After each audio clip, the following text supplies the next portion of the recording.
സംസ്ഥാന സ്കൂൾ കലോത്സവത്തിൽ ഏറ്റവും കൂടുതൽ പോയിന്റ് നേടി ബെസ്റ്റ് സ്കൂളായി തിരഞ്ഞെടുക്കപ്പെട്ട BSS ഗുരുകുലത്തിന് ആദരം. 12ാം തവണയാണ് ഗുരുകുലത്തിന് ഈ നേട്ടം കൈവരിക്കാനായത്. ആലത്തൂർ ഗ്രാമപഞ്ചായത്തും പൗരാവലിയും ചേർന്ന് സ്വീകരണ പരിപാടി സംഘടിപ്പിച്ചു. അധ്യാപകർ, വിദ്യാർത്ഥികളെ, രക്ഷിതാക്കളടക്കമുള്ളവർ ദേശീയ മൈതാനത്ത് ഒത്തുകൂടി അഭിനന്ദനം ഏറ്റുവാങ്ങി. KD Prasannan MLA principal Vijay V ആനന്ദിനെ പൊന്നാടയണിയിച്ചു. കേരളത്തിന്റെ അഭിമാനമായ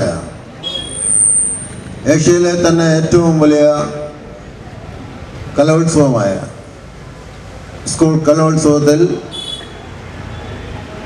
പാലക്കാടിൻ്റെയും ആലത്തൂരിൻ്റെയും കേരളത്തിൻ്റെയും വിദ്യാർത്ഥികളുടെ അഭിമാന കിരീടം ഈയിടത്ത് ഈ മണ്ണിലേക്ക് കൊണ്ടുവന്നിരിക്കുകയാണ്. നമ്മുടെ നാടിൻ്റെ എല്ലാ മഹത്തായ പാരമ്പര്യങ്ങൾക്കും പൂർവ്വകാലത്ത് തുടക്കം കുറിച്ച ബ്രഹ്മാനന്ദ സ്വാമി ശിവയോഗിയുടെയും നിർമ്മലാനന്ദ യോഗിയുടെയും യോഗിനിമാതയുടെയും എല്ലാം നന്മ നിറഞ്ഞ മനസ്സിന്റെ തുടർച്ചയാണ് ഈ നാടിന്റെ അഭിമാനം വാനോളം ഉയർത്തിക്കൊണ്ട് 12ാമത് തവണയാണ് ആലത്തൂർ BSS ഗുരുകുലം ഈ ട്രോഫി നമ്മുടെ നാട്ടിലേക്ക് എത്തിച്ചു. ഗ്രാമപഞ്ചായത്ത് പ്രസിഡന്റ് ഷൈനി മൊമന്റോ നൽകിയാണ് അനുമോദിച്ചത്. വ്യാപാരി വ്യവസായി ഏകോപന സമിതി, ഹോട്ടൽ ആൻഡ് റെസ്റ്റോറന്റ് അസോസിയേഷൻ എന്നിവരും അനുമോദനവുമായി എത്തിയിരുന്നു. ഗ്രാമപഞ്ചായത്ത് വൈസ് പ്രസിഡന്റ് ചന്ദ്രൻ പരുവായ്ക്കൽ, പഞ്ചായത്ത് അംഗങ്ങളായ കനകാംബരൻ, ലീല ശശി, റമില ഉസ്മാൻ എന്നിവർ ആശംസ പ്രസംഗം നടത്തി. UTV news, Palakkad.